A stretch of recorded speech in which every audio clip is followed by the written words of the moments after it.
you may feel behind, but you only feel behind if you're comparing yourself to some number, some scale that you're supposed to be at that really doesn't exist.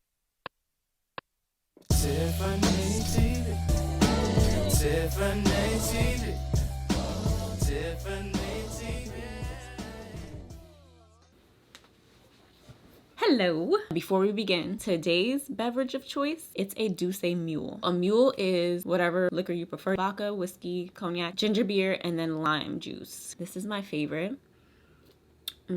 So good. When you're in self-discovery, you can feel like you're all over the place. You're trying all these different things. And if you are in a space where everyone around you is like settled in to their careers, to their relationships, to their homes, and maybe a very set lifestyle, and you are someone that you're searching for deeper, you're trying to expand yourself, and you're not really sure how to get there, how to get the lifestyle that you want, it can feel very isolating. You can feel like something's wrong with you. You can feel like you're just sketchy and you're indecisive, and while everyone else is settling in deeper and deeper, you are still in this space of just not knowing what's going on. I want to tell you that if you are constantly trying to learn yourself deeper, trying to carve out a path for yourself that feels good, and you're trying different things, you are doing your best to listen to what your soul needs, you're not indecisive, you're not sketchy, you're simply finding yourself. And this is what self-discovery looks like. It looks like, nope, I don't like that. Let me try something different. Let me come back to this.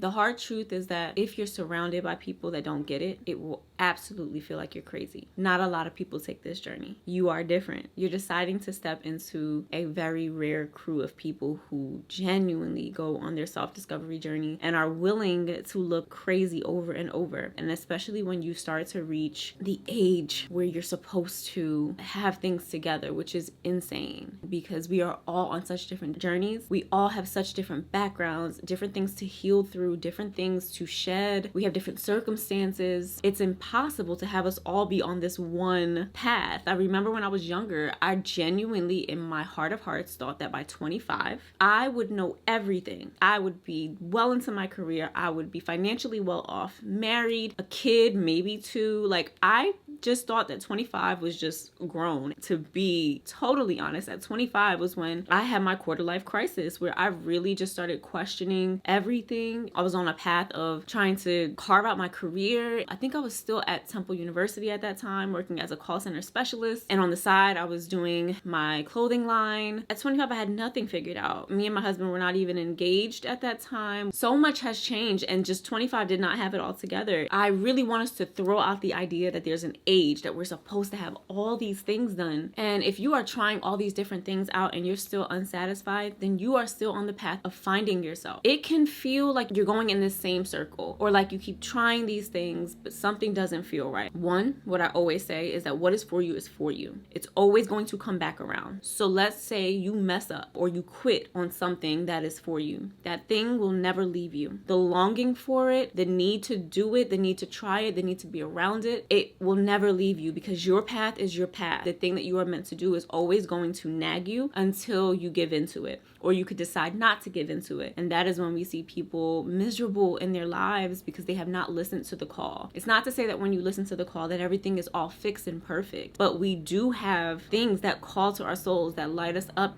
A lot of people choose to ignore that because of circumstances, because of what people will think. We can't miss it. So if you feel like you are in this indecisive moment where nothing is satisfying you, and you make the mistake of walking away from the thing you're meant to do because it was hard, or because you have maybe bad habits of quitting on things and not having consistency, trust and believe that it will come back around. Trust and believe that the urge for it, the love for it, will not fully go away. It may go away for a short amount of time, but that thing will always call you. If you're willing to give it up, if you have not yet mastered the art of work ethic and consistency in something to see the fruition of it, then you were not ready for it in that moment. The reason that you were pulled away from it is because God is still building you, still allowing you to recognize those things in yourself that have to be healed, that you need to work on, that you need to strengthen. Trust that you have not fully gotten to the best of yourself. If you really genuinely are flaky and you just keep giving up and it's because of self-doubt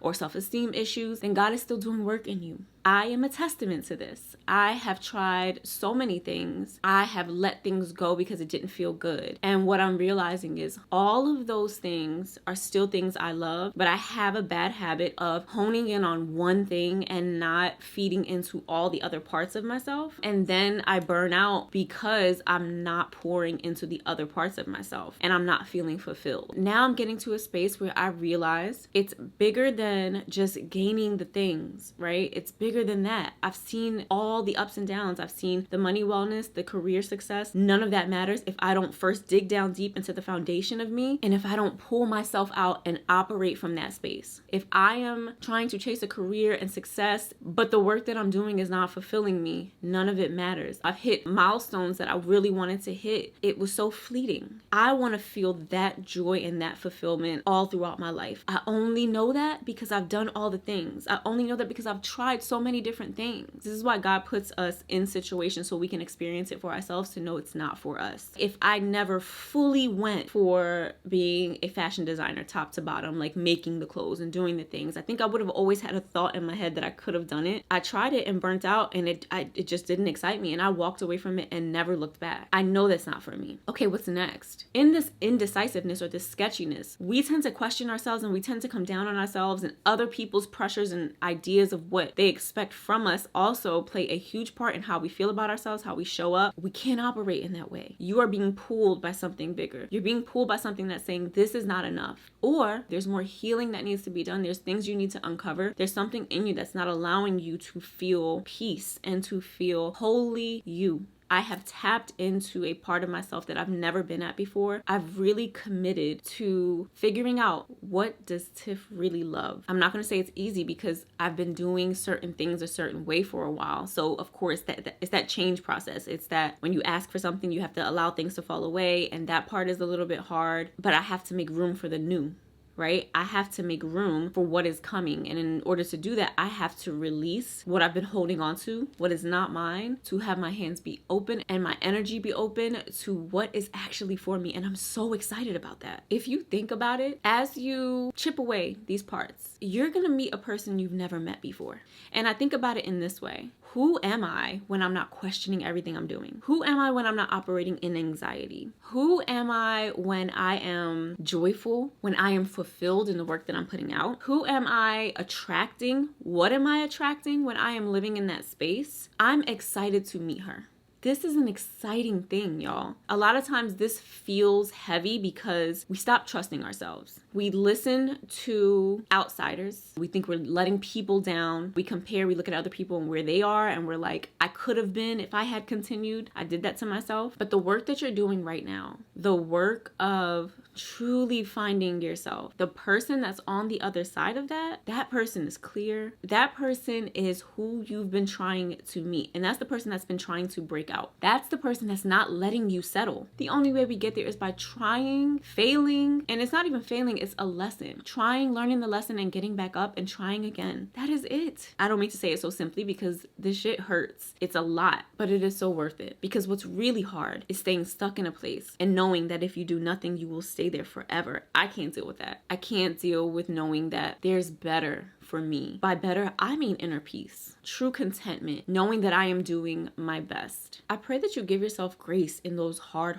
moments, because we don't have just this laid out blueprint to continue to start over, to try something different. If it was easy, everyone would do it. Everyone doesn't choose this path. But you have. You may feel behind, but you only feel behind if you're comparing yourself to some number, some scale that you're supposed to be at that really doesn't exist. I don't blame you, because we've all been taught the scale, whether it be consciously or subconsciously, that we are supposed to be this way and look this way and have these things by a certain time. So I don't blame you, but I am gently and lovingly guiding you to another way of living, another way of looking at the world, which is that you are on your own very unique path and you are trying to find your path. If you are watching this, I know you have taken risks. You have done things differently. You have made the big move. You have quit the job. You have started the business, done the prayers and the meditations, done things differently than you've always seen. And you may not be seeing the results that you want to see right now, but I pray you keep going. And I pray you learn through this. We're growing through, not just going through, we are growing through it. What did you learn from this? Have your ways of listening and communing with God and the universe. Be open to receiving. You're never at any point alone. It may feel isolating when you don't have a human being that understands, but know that you're never alone, that you're being guided at all times. At any moment of the day, you can stop, you can quiet down, you can just say, God, I need you. I need a sign. I'm asking for peace in this moment. Can you help me to access the quality inside of me? Because I know I have it. If you're putting me here, I know I have the quality, but I may not be aware of it. I am asking you to help me to access that quality, to act from that quality. Is it courage, discernment? Is it wisdom? Whatever wisdom, piece of wisdom I need, God, please allow me to act from that space. Ask for strength, for the work ethic or the focus. Ask for what you need. Take a deep breath, be still, and wait for that to come through. Just be very clear that you're not moving from a space of comparison. I did a video on why you may be stuck in your cocoon phase and never able to make it to the butterfly phase. And it talks a lot about you living in your truth and not comparing to other people, because that can keep you in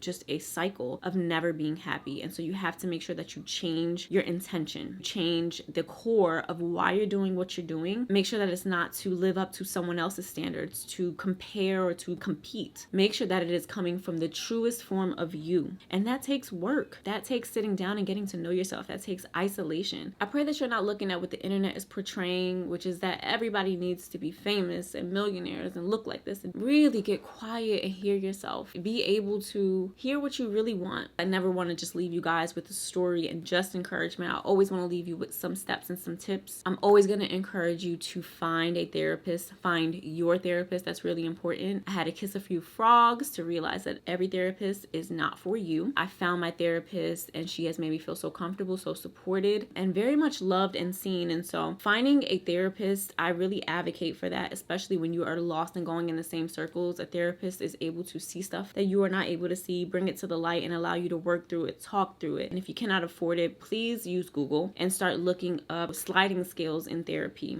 2, I would say, even if it's uncomfortable for you, see if journaling works. I do a regular written journal and I also do the 5-minute journal. It's where I feel I can be the most vulnerable. It's where I feel I can be the most honest, and in being honest with myself in those spaces, as I write it over and over and see it and read it back, I'm then able to realize the things that I really need to tackle. So it has helped me tremendously. Journaling on the days I don't feel like it is even more important, because the stuff that comes out on those days, those are the days I have breakthroughs. Those are the days that I write the most important, deep stuff that allows me to break through the noise and break through all the things that have been holding me back. And then the 5-minute journal, I post this almost daily on Instagram. It has a gratitude list each day. It asks you what you've learned in the day, the highlights of the day. It has you reflect on what you're grateful for. And it's shown me that I'm on the right path. It's shown me that I am resilient and I've not given up. I didn't believe these things before, y'all. And so writing every day and seeing how I show up, who I truly am, it's helped. I'm going to put the 5-minute journal down below. Absolutely recommend. I love it. I love it. I love it. Try starting things that you've been avoiding, whatever your soul is calling for. Take a class. You don't have to leave your house to take a lesson on something. You don't have to pay money to take a lesson on something. Do a workout class, do a dance class. If it's a book, if it's self-help, it's everything's at your fingertips. My best friend just told me about an app that you can apply for the free library and listen to free books or download ebooks for free. See how your soul evolves from there. And do your best to find other people in this journey. We might not have somebody right next to us, but like Facebook groups, going to like meetups and pop-ups in your city, trying to get people into your circle that are also going through this, because again, you'll feel crazy. Just trying to find like-minded people that you can vent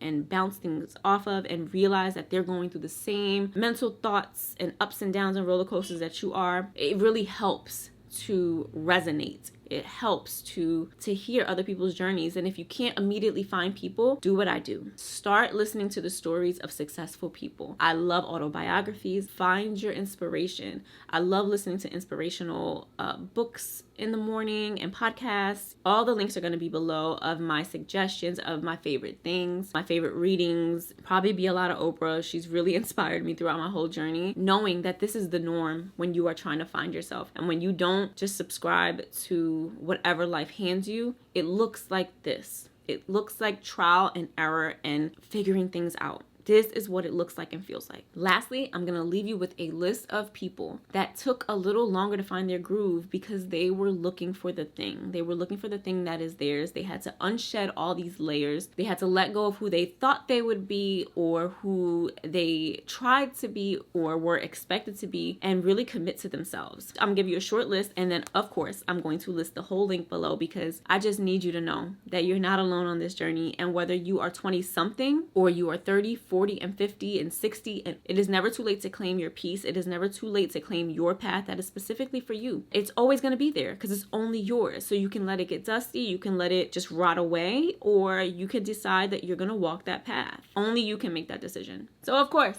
numero uno is Oprah. Oprah was in the media field her whole life, but it wasn't until 32 that the Oprah show came about and that she really truly felt like she was in her groove. Ava DuVernay. Ava DuVernay went from a PR company to film at 36. Samuel L. Jackson, the guy we know that's in every single movie, did not get his big break until 43. Morgan Freeman was always in love with the entertainment business, but he went into the Air Force, and then at 52, he came back to acting because it is never too late to get on your path. Felicia Rashad was always in Broadway and in acting, but she didn't get her big role till 36. That was The Cosby Show. Viola Davis, she didn't get her big break until 49. Before that, she was in smaller roles and continuing to like redefine her career and figure out what she really wanted to say, what she wanted to do with her roles. Almost 50 years old before she got her big break, and now Viola is one of the biggest names in our households.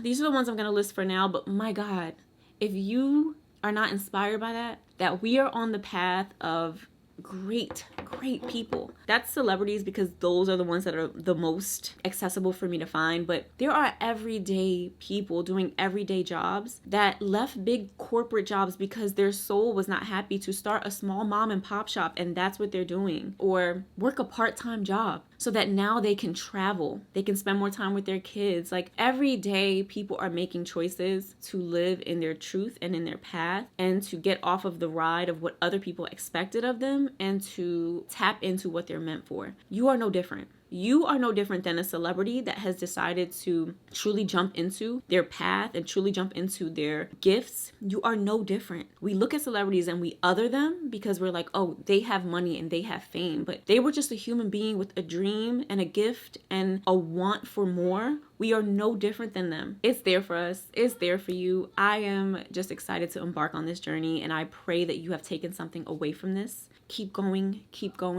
trying, because you will not miss your path. I'm sending you love and courage. I'm rooting for you. You got this. If you like this video, if you learned something from it, if you love this video, give it a thumbs up. Make sure that you subscribe and sign up for notifications so that you don't miss any of our lessons together. And until next time, keep living in love, in light, and in your truth. Mwah. Bye. Monday, tune in on Tuesday, tune in on Wednesday.